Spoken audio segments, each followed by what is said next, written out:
Selamat datang di RSUD Indramayu.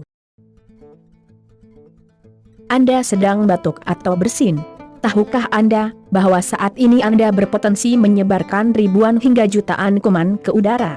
Anda dapat mencegahnya dengan mengikuti etika batuk yang benar berikut ini.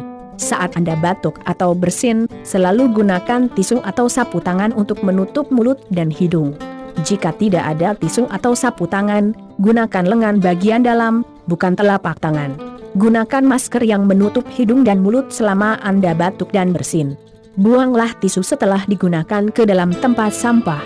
Cuci tangan Anda segera dengan air mengalir dan sabun, atau bersihkan dengan alkohol hand scrub.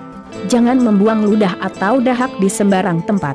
Dengan menjalankan etika batuk ini, maka kamu ikut membantu untuk mengendalikan infeksi di sekitar kita.